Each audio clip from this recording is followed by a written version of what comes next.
स्वर्गदूत चैनल पर आप सभी का स्वागत है। वीडियो शुरू करने से पहले आपसे एक नम्र निवेदन है कि हमारे चैनल को सब्सक्राइब करें ताकि प्रेरणा और प्रकाश बढ़ाता रहूं। मूसा से पहले कोई यहूदी नहीं था। इजराइल से पहले के निवासियों को कनानी कहा जाता था। वे सर्वोच्च देवता एल और उनके साथी अशेरा की पूजा करते थे। कनानी लोग बाल जो संतान तूफान के देवता थे, अनात जो युद्ध की देवी थीं, अस्तारते जो प्रेम की देवी थी और समुद्र के देवता याम जैसे अन्य देवताओं की पूजा किया करते थे, जो मूसा से बहुत पहले से ही अस्तित्व में थे। मजहब के निर्माताओं ने कारीगरी करके उनके देवता एल और उनके बच्चों को ईश्वर बाल और येवे जैसे अन्य देवताओं को मिलाकर अपना एक ईश्वर बना डाला, जिसे एलोहिम या यहोवा का नाम दिया। एलोहिम का अर्थ है सभी का ईश्वर, ईश्वर के पहलू। हकीकत तौर पर एक ईश्वरवाद और एक नए मजहब को बनाने का तरीका की पहली या दूसरी शुरुआत यहीं से हुई थी।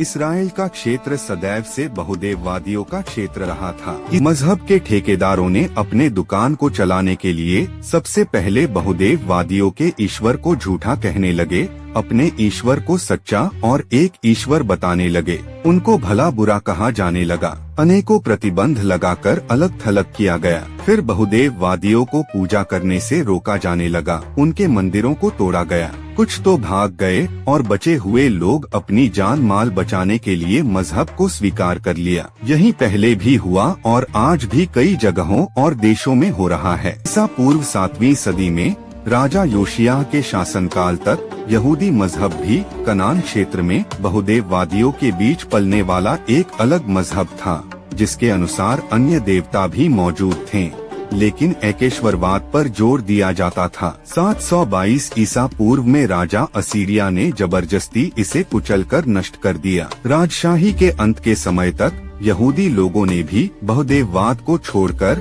एकेश्वरवाद को अपनाने लगे थे।